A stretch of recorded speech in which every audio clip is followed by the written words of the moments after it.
Hello, everyone, and welcome to this week's episode of my brand new podcast, Limitless with Nadia. This week, we have a very special guest, a good friend of mine and creative producer, Miss Amanda Maddocks. Hello. Hi. Thanks for having me on. I'm usually behind the camera, so I'm excited. Yes. Amanda is a very special part of the podcast team. She is usually behind the camera, making sure that everything is running so smoothly. But this week, I'm super excited because this is basically going to be an episode all about manifestation. I get so many questions from people all the time about what is manifestation? How does it work? There's a lot of common myths and things that people believe that just aren't really true. So this episode is going to be all about clearing all of that out and really letting you guys know what is manifestation, what is it about, and how does it work, and how you can start actually using it to manifest the life of your dreams. So thank you very much for joining me today, Amanda. I'm so excited to dive into this with you. I'm so excited to learn about how to manifest my life to be even better. Yes, queen. That's literally what I spend my life doing, is helping people achieve that result. So let's go ahead and get into it. I think a lot of people have that misconception that manifestation is just that simple. It's like you just talk about something until it happens. But talking about it is just one way of manifesting. Manifestation is really all about embodiment, you guys. It's really about the energy of being the thing that you want to experience. And that's something that honestly took me forever to get. But like speaking it into existence is one way of being it. So like, I'll give you an example, right? So for me, at the beginning of my manifestation journey, I really wanted to be like a badass businesswoman, CEO vibes, like counting my cash, you know, like all about my bag. That was like an identity that I really wanted for myself. Right. And I had to manifest it because like, I mean, people think manifestation just applies to like something that you want, but you're actually manifesting everything 24/7. It's just about using it consciously and with intention. So for me, I was ready to be at a point in my life where I'm like, I am a badass businesswoman, girl boss energy. Like I really, like I said, wanted to secure my bag. Mm-hmm. So what I had to start doing was embodying the energy with my words. That was one way, with my thoughts, with my actions and behaviors, with generally my energy, right? And this is why if you have not watched this TikTok, or if you have not seen this TikTok trend, be delusional. That's literally the key, is you have to fake it until you make it, because at the beginning, it's not going to feel like it's real, right? Right. Even when you're speaking something into existence, it starts as like oh, I'm going to be a millionaire, or I'm going to be, you know what I mean? It starts as something that's not real yet, but you just have to fake it until it feels real. So back to the story, when I really wanted to manifest myself being like a businesswoman, business owner, you know, girl boss, I had to act like I was already there before my 3D reality, or like my actual circumstances, reflected it. So that's the main thing that you need to understand first, is the reason why speaking it into existence is a thing is because that's part of the energy that you are putting out. That's what you are becoming from the inside, and you are creating that change on the outside, right? What did that look like for you if you're like, I'm going to act like a boss before I'm actually a boss? Yeah. Like, what did you do? I have a few tips and tricks, and they're going to sound really silly. I literally don't even care, because all of it worked. And this is actually stuff that I teach my clients all the time. So the first thing that I started doing, so every single morning I get up and I go to Starbucks. That has always been a thing. I am literally addicted. It's a problem, but whatever. We're just going with it. No, same. Every morning I go to Starbucks, but like not for any particular reason. This just because for me, I like to get up, roll out of bed. I don't even do my skincare. I just get up and literally get straight into my car and drive to Starbucks. Mm-hmm. So what I started doing, and this is probably because I'm a Pisces, so delusion comes very naturally to me. Okay, Pisces moon. You're a Pisces sun, right? Pisces sun, yes. And I'm a Pisces moon, you're a Pisces and moon, we're connecting right? on that level. Oh my God, period. Okay, so this is going to be so easy for you. Love it. Okay, so what I started doing was I literally got into my car,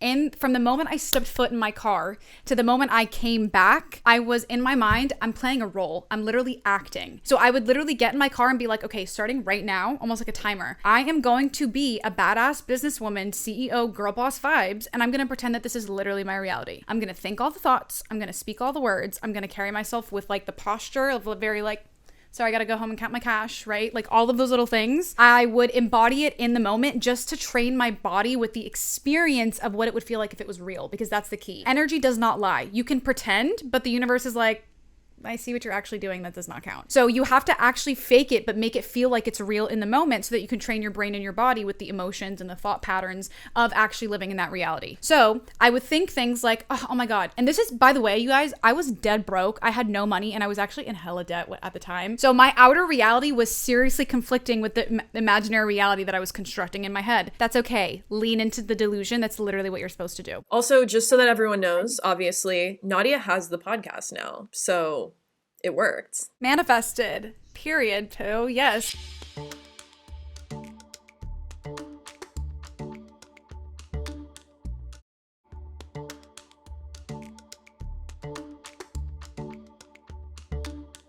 So, I'm going to teach you how you guys are going to do the same exact thing. You're going to put the craziest shit on your vision board and all of it is going to come true. I will tell you, I made my first one last year and I manifested every single thing that was on it. We will definitely get into that one. But for the context of this car ride though, I would literally think thoughts like, oh my God, I have so many meetings today. I'm just so busy. Oh, I have to go deposit all that cash into my bank account. I have to remember to do that. Or like, you know, driving like with my sunglasses on and literally driving my car as if I was whipping like a Range Rover or like my dream car and it was already there. Like I was literally creating the experience.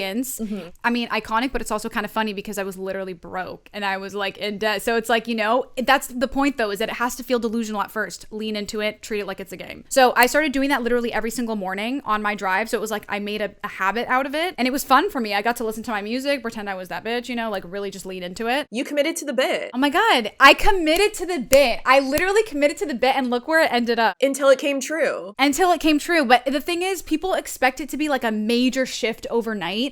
It's literal micro shifts in your reality that over time start to compound into an entirely different life experience. So like, obviously it didn't happen overnight for me, but the more I kept embodying that energy, even on my low days, I would be like, okay, I'm not going to let my low days define me. I'm still that bitch on the inside. Then eventually a few months later, now I'm at a point where every single thing I wanted to be, I literally am right here and right now. So manifestation is all about energetic embodiment. It's not about just speaking it into existence or just like saying those affirmations. It's about embodying the role. It's about being the girl that already has it. Same thing with lucky girl syndrome, right? I'm so lucky. Everything always happens in my favor. You're embodying that energy. You're speaking it, but you're also feeling like, yeah, everything literally does work in my favor. Yeah. Keep doing the thing until eventually it actually happens. Yes. I can do that. It starts 100%. in here. Yes. I mean, Pisces moon, it's going to be so easier for you. Literally all you have to do is live in the delusion that you're creating anyway and just create it with more intention. I think that's so good for people like who have an idea of where they want their career path to go, but it's like hard to envision yourself like doing certain things that seem really intimidating. Like if you want to like be a creative director and you don't see yourself being able to like actually direct a room of like 50 people, but if you, like you're saying, like it's not like you're gonna immediately make that jump. It has to be like these little incremental steps until one day you find yourself in that room and it just feels natural. Yep. Exactly. And it all starts with you believing that it's already in you. Because imagine if like you didn't believe that you could do it, but then you were faced with the opportunity to do it. What would happen? You would literally fumble the bag because you didn't believe that you could do it. Right. You have to be the first person who is convinced that you are supposed to be doing that. And that's why you have to create it as part of your identity first. Like, yeah, I am that girl. I know I can do it. I'm already there. And the reason why you're embodying the energy in this moment is because if like you manifest what you are doing, what you are being in the present moment. If in this present moment in time, you are thinking to yourself, eventually I'll be a girl boss, like later on, you're going to keep manifesting the point in time where later on you're going to be the girl boss. It's never going to be here. So if you want your right here and right now to be that point in time that you're looking for, you have to be it right here and right now. And then eventually your outer reality will match. The thing about embodying the energy that I think throws a lot of people off is when they feel or see something in their physical reality that clashes with the vision they're creating, they believe the external instead of believing the internal. If you want to create the change, you really want to manifest that new reality, anything about your physical 3D circumstances that's not aligning with that, you got to be like, that is not my vision. Sorry. My vision is what's real and I'm going to stick to that. So as an example, when I was wanting to be a girl boss, right, I would experience the moment of like, oh my God, how am I going to pay my credit card bill this month? I would not lean into that. Oh my God, I'm literally poor right now. I have no money. I would be like, it's fine. I'm going to pretend that I have the money to pay it. And like, this is not to say that you should be spending money that you don't have, but it's the energy of like, no, it's fine. Like it'll all work out. I'll be good. We don't condone overspending your credit card. We condone having the confidence to believe that you will get there eventually. Period. Exactly. Thanks for that disclaimer, because I don't want like anybody to go off and like run up their credit card bill because they're like, well, I heard I should do that on this podcast. Disclaimer, everyone, building your credit is important. This is the question that I wanted to ask you because what you're saying about manifesting makes so much sense. I want to know, like, what do you think the relationship between like becoming really good at manifesting and like self-confidence is? Because it sounds like having that self-confidence is like the foundation that you need to believe that you can commit to the bit. So like if it's, you know, I'm like a very self-conscious person and sometimes I'm like in my career or like in relationships, I'm like, I don't know if I can take the leap and like make that jump into like something that's not in my comfort zone. So yeah, what do you think the relationship between like self-confidence and manifesting is? They are literally one and the same. I'm so glad you brought this up because this is something that I could talk about forever. And this is something that in my personal journey, it took me so long to understand. But like, You are the only thing that's in your way. Quite literally, you are the only thing that's in your way when you are trying to manifest something. You're the main character of your reality, you guys. This is your reality. You are the main character. If you don't believe that you can do it, nobody else will. Okay, that's just the fact of the matter. Maybe some people will come across you and be like, wow, you're really cool. But if you don't fundamentally believe it, if that's not something that's clicking for you, it literally does not matter because this is you as the main character. So the main thing that I think every woman, every person in general is like probably one of the most important lessons to learn is that you need to be your own personal cheerleader if you want good things to happen to you. There's a reason why it's called lucky girl syndrome. When you are lucky girls, when you have lucky girl syndrome, it's because you put yourself on a pedestal. You're like, oh my God, I'm the universe's favorite. Everything always works out in my favor. I can handle everything that comes my way. Like there's a difference between arrogance and like being really confident about something. Okay, yes. It's not that you're going to be like, okay, you know what? I've never done this before and I'm literally going to be amazing at it and everyone can choke. Like that's not what this is. You need to be like, you know what? I have the ability to do it. It's innate in me. Even if I need to work at it a little bit or practice, I will get there. So even if I'm not amazing at it at first, I have the confidence in myself to know that I will get there eventually, but you're never stripping yourself of that power. Like something that's so important when I'm working with my clients, this is like the first thing when it comes to self-concept, watch the way you're talking about yourself. Are you constantly saying things like, oh, I don't know if I can, or like, you know, like that's going to be really hard for me? Why would you speak that into existence, girl? No, it's not going to be hard for you. It's going to be why would you say it about yourself? Like, it's not necessarily going to be super easy, but like, you can do it. Like, it'll be fine because the universe has your back and everything works out in your favor anyways. This is something that I made a TikTok about with my It Girl series. Stop apologizing for literally everything. Like, you know, those kind of people who are just like, oh my God, I'm so sorry. Like every 5 seconds to the most insignificant things. I do that a little bit. Like, I tend to like apologize as like a first response, even if it's not something that was my fault. And I feel like a lot of people do that. Like, sorry, just saw this message. Sorry, like, I'm running like 2 minutes late or something like that. Have you always been like not that girl, or did you shift at some point? No, the amount of work I had to do on myself, you guys, to actually reach the point where I don't do that anymore. It takes so much self-awareness and like committing to the bit. I was somebody who used to apologize profusely all the time. I used to always feel like I had something to feel guilty for. When you're carrying around that guilt, it's because you feel like you always have something to be sorry for. You're basically apologizing for your existence. And if you want to come from a place of confidence and from a place of self-love, like you have your own back, you have to stop apologizing for things that are not bad. Like if you're running a couple minutes late, you can be like, be courteous, obviously be like polite, be like, hey, by the way, like, I'm sorry, I know this might be pushing your schedule. If it's little things like, you know, you accidentally bump somebody's elbow, oh my God, I'm so sorry. Like, it doesn't have to be like that. You don't have to apologize. Like, you could just be like, oh, oops, like, sorry. Just don't constantly feel like you have something to be sorry for. My roommate is like so adamant about this. My roommate Olivia will not, like, if she's walking down the sidewalk and there's like a man walking towards her, instinctually she says like women will like, or not all women, but like it's like a thing that like is maybe put on like women or like feminine presenting people more in society of like, oh, let me like step out of the way, let me be polite. Like if you're in like a work situation, let me be super polite, let me be apologetic. So she just made it like a little goal in her head that she's not gonna like automatically like be the one to like rush and like step out of people's way automatically if they're walking towards her, just like to kind of get rid of that stereotype a little bit and just like live life. Not in a rude way at all, but just like not being the it's person, not rude. Yeah, that's like overly apologetic all the time. Exactly. And you know what? Good for Olivia. I literally love that for her. This is also something that I mentioned in the same exact TikTok about being the it girl. Don't be afraid to take space. When you are always being the one to move to the side for somebody else, you're apologizing for being in their way with your body language. That's literally what you're doing. You're like, oh, sorry, let me get out of your way. No, you're walking. You guys are walking in the same path. You stay the straight line and, you know, don't overthink it. Don't be like, oh shit, I have to get it. Like whenever you feel the need to apologize for your existence, you know you've lost the plot. That's what I always say. You've lost the plot. Take a step back and ask yourself how you can start to be more of your cheerleader. If you're one of those people who is such a good friend to other people and you are everyone's like personal cheerleader, like you have a lot of love for everybody else, but you have a hard time applying it to yourself, ask yourself, if you were one of your friends, how would you treat yourself? Like, you have to start applying that to you just the way you do for everybody else. Like, if somebody were to talk shit to your best friend, would you sit there and let them take it? No, you wouldn't, and you wouldn't agree with it either. So how come when somebody else talks down on you, you're like, you believe it and you agree with it? No, that's something for me personally I had to start auditing with myself.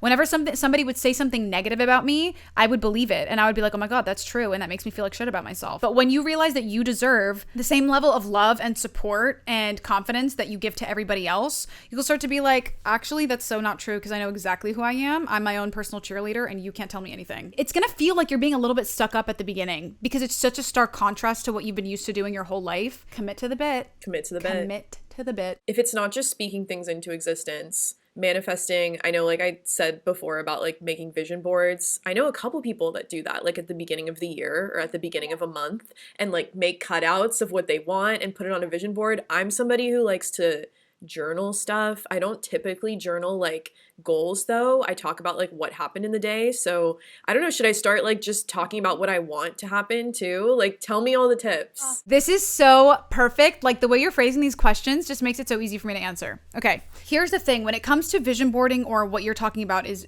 like journaling or scripting, what you're doing is rather than leave the future outcome to whatever and being kind of taking a passenger seat and letting whatever happens happen, you are claiming a certain future as your future. You're always like one step ahead because you're like, I'm not just gonna see what the future holds, I'm gonna claim what the future holds and I'm gonna hold myself to that vision until it's here. So with a vision board, right, I make my yearly vision boards too now. Like I said, everything I put on my vision board from last year literally came true. And you know why?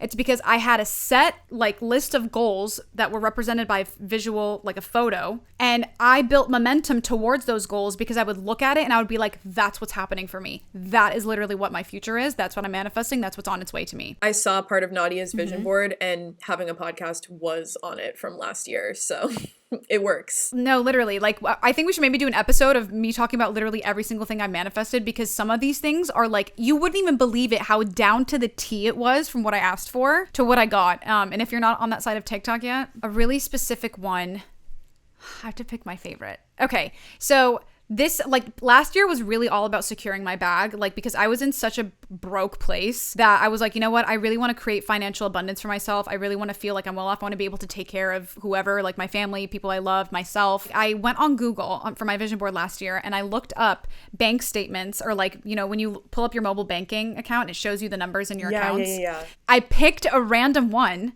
that had like tens of thousands of dollars in some of the those were the numbers, the numerical values on the accounts. And I literally just put it on there and then forgot about it. And then every time I would see it, I would be like, oh my God. Like, the thing is, because you're pairing it with a visual representation, so you're training your subconscious mind with that visual. I hit every single income goal that was on that thing. Let me tell you something. These were numbers that I had no way of seeing how the hell it was going to happen. I had no how.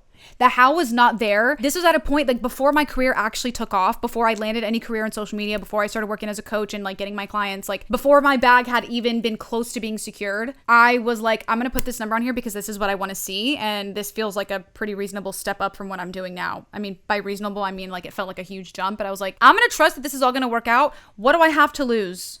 Really, what do I have to lose? Like, okay, if I get to the end of the year and I don't get it, like whatever, it's fine. Like, so that's probably one of the craziest that I'm just like, I can't believe that happened. So I'm living proof, you guys. Be delusional. Even if you can't see a how, it doesn't matter. Universe has the how already worked out. The only thing you need to worry about is this something that I really want? Do you want to secure your bag? Yeah, you do. Wait, that's so true. Put it on the vision board, when you are in your early 20s like us and you're coming from a place of broke, as we all do, as most of us do, there's nothing to lose by just visualizing your goals, even if they're super, super ambitious. And then incrementally they can happen. Okay, well, if I'm like a visual / like I like to see writing on paper, if I'm a list person. Yes. What do you think? Everyone has different ways of connecting to their manifestations. Some people, it's visuals.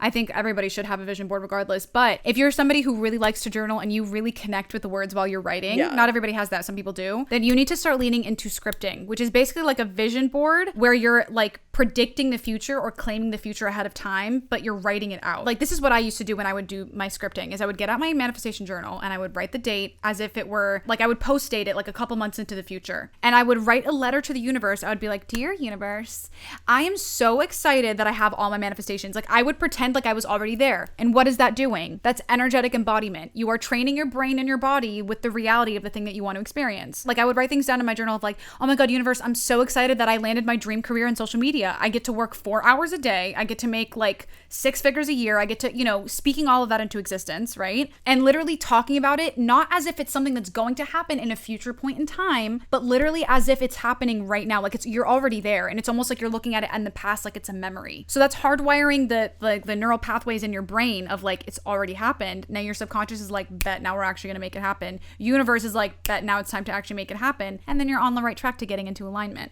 So that's the main thing, is you want to script out. And there's like lots of different ways to do this. I told you the one that's my favorite of like, thank you. And like I would write all that stuff out and I'd be like, thank you so much in advance, universe. I'm so excited and so grateful to receive all of these blessings. And then I would sign my name at the bottom like a legal contract. Like this is a legal contract between me and the universe. I'm writing all these things down, but like there's a legal obligation. Universe has to fulfill it. Like there's no other option. Lucky girl syndrome, you guys. This is literally how it works. No, it makes sense that like there is that connection between your brain and your body, where if your brain thinks that something is true, then your body automatically starts reacting that way too. I'm just thinking of like when you smell food before you start eating it, and I know that like your brain already knows it starts the digestive process. That has to be similar for like if you're writing something down as if it's already happening. Exactly. And that's the thing. You're like removing the resistance between your brain and that reality that you want. Because think about it. Can you like this is something that I talk about with my coaching clients all the time too, is when we're in a session and we're talking about a reality that they're manifesting and they're like,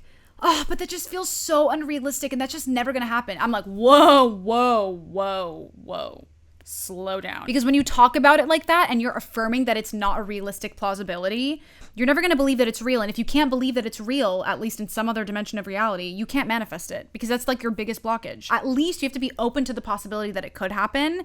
But bonus points if you actually convince yourself that it's already happening, you're already there, and then your brain is like, amazing. That's the thing. You've heard of the law of attraction, right? You've heard of the law of assumption. Tell me the law of assumption again, just in case. So the law of assumption is that your beliefs or the things that you expect to be true without needing any proof, they manifest. That becomes your reality. Law of attraction is that the emotions that you feel, which are a form of energy and motion, you attract circumstances, people, events of the same vibration. Okay? Have you ever noticed that when you wake up in the morning and you're just in a shit mood, everything that could go wrong does end up going wrong? You notice that? Like 100%. Everything is just like, that's because when you woke up that morning, your emotional energy that you were sending out into the universe was very low vibrational. It was like, ugh, negative, pessimistic, probably thinking about, oh my God, my coffee tastes like shit. You know, like it's like on a constant perpetual cycle of everything sucks. You start attracting situations like, oh my God, I'm having the worst day. I felt like horrible when I woke up and now I have a flat tire and now I'm about to get fired from my job. Like, you know, all of these things start building up, and it's because the energy you're putting out, you're attracting the same exact vibration. So that's the law of attraction. Law of assumption is the things that you are believing and reaffirming to be true about your reality, those end up happening, right? So this, when it comes to your subconscious programming,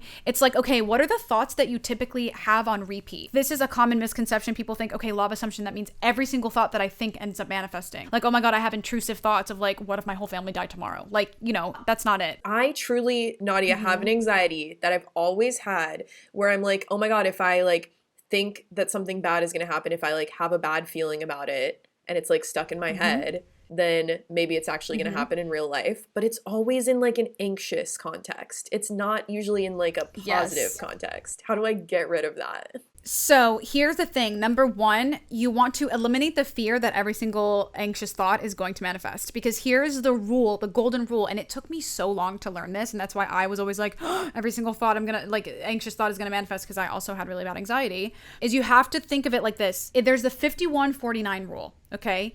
Not every single thought manifests. Your most dominant thoughts manifest. Okay. So for example, if you were to have 100 thoughts in one day, if 51% of them are the same anxious thought over and over, then bad news, friend, you're on track to manifesting that. But if it's like 2 out of 100 thoughts, 10 out of 100 thoughts, even 20 out of 100 thoughts, it's different, right? So it's only your most dominant thoughts that end up manifesting. It's the ones that you repeatedly, habitually think about over and over. So it's like, usually these are the ones that are like more on the neutral level. I mean, it depends on where you're at emotionally and mentally, but like if you're generally somebody who constantly affirms to yourself, I'm never going to land the right job. It's just never going to happen for me, right? And that's your fundamental belief that you expect to be true without needing proof. That's what's going to manifest, right? Versus if you were to start thinking, I'm gonna land my dream job. It's going to happen. It's inevitable. And you were to start thinking that at least 51% of the time, that's what's going to manifest. So the thing is with the anxious thoughts, just recognize in the moment, no, just because I thought this anxious thought does not mean that it's going to manifest. You always have the opportunity to shift gears and be like, you know what? That thought is just not serving me right now. I know it's not going to manifest. So you're kind of removing the emotional reaction to, oh my God, it's going to manifest. So take that away. No, it's not going to manifest unless you stick with it. And once you realize that this is not a thought that you want to manifest, just switch gears. Like, okay, that's not helping me right now. It's not going to really do much of anything. Sometimes anxiety is very tricky because like your brain is literally trying to trick you into believing that there's danger when there may not be any danger. It literally is a choice. And that's the thing, is the magic happens when you realize that you don't have to identify with every thought that feels uncomfortable. You are the observer behind the thought. So if you see a thought happening in your headspace and it doesn't feel good, you have every opportunity to be like, I actually don't fuck with that thought. I'm going to move to something else. So it's like there needs to be like a disengagement. Like you have to be like, okay, wait, let me become aware of the thoughts that I'm thinking, and let me become aware of the fact that I don't have to believe them if I don't want to. If they don't resonate with me and they don't make me feel good, I don't have to believe them. I can choose one that feels better. Like, what a great time to sit and read my book or listen to my music or do whatever, right? This is relaxation time.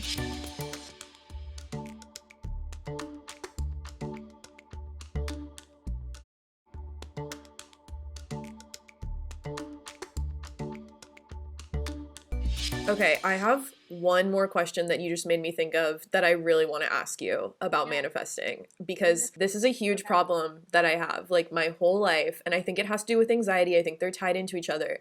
But where does like perfectionism and being a perfectionist in an anxious way tie into manifesting? Because I just heard this saying on a podcast one time and it stuck with me, of like perfectionism leads to procrastination, leads to paralysis. And I think that's so true. Like if you are so worried about doing things like perfectly every time, I end up sometimes like not doing it at all. And what you're saying is like it's so much better if everything is like just incremental.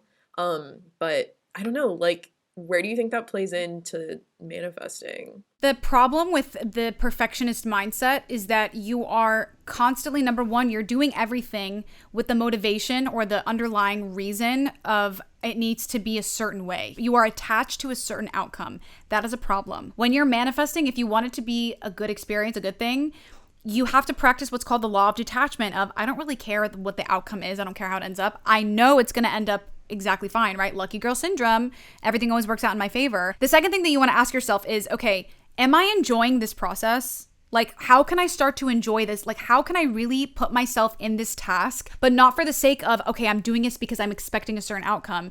I'm doing this because I want to enjoy the process. This is especially true if you are a creative. If you do creative work for a living, there will always be the illusion of perfection, but perfection does not exist. Thank you. And people need to hear that, and I need to hear that. Yes, because I struggled with the same thing, and I still sometimes do, where like I am holding myself to a standard of perfection that makes the whole process really painful. Like you're not enjoying it anymore because the whole time you're doing it, you're expecting it to come out a certain way. And when you're looking at it and it's not happening that way, you get frustrated, you get resentful. I don't even want to touch it anymore. Procrastination. Oh my God, I haven't touched it in a while. You know, I shouldn't touch it for a while. Paralysis. That's literally how it ends up. But yeah, that's the main thing, is like you need to pay attention to when you are having a certain expectation. Your focus needs to be on enjoying the creative process and being in alignment when you're doing it. Because when you're enjoying the process and you're in that state of alignment, your work is going to be perfect. Maybe not the standard of perfection that you think it is. I mean, as long as you're enjoying the process, you're doing what you need to be doing. Like it's all going to work out. Okay, well, I'm going to start committing to the bit until the bit becomes reality. Commit to the bit, Amanda. Yes. Oh my God, I love this for you. You have to keep me posted, because this is the kind of thing where you're going to start to see little changes happening here and there. But even when you don't see the changes, commit to the bit, because as long as you stay consistent in here, in your brain and your body, the external has no choice but to change. It is literally inevitable. It's just up to you to stick to that vision. Absolutely. I'm excited, honestly. It is so true, and everyone needs to start following it, because that's what's going to get you results, my besties. So there you have it, you guys. This was the basically Manifestation 101 episode to kind of debunk all of the myths around manifestation and just kind of give you an introduction to what this stuff actually means. Every week on the podcast, like I said last week, we are going to be doing a Limitless Challenge of the Week. Amanda, I think we know what this week's Limitless Challenge of the Week should be. I think it's clear what it has to be, if I'm reading your mind right now. Read my mind. Is it commit to the bit? Period, poo. You're committing to the bit this week, you guys. Last week was all about, you know what? You need to figure out what the hell your vision even is without the restrictions of what's realistic or what's possible.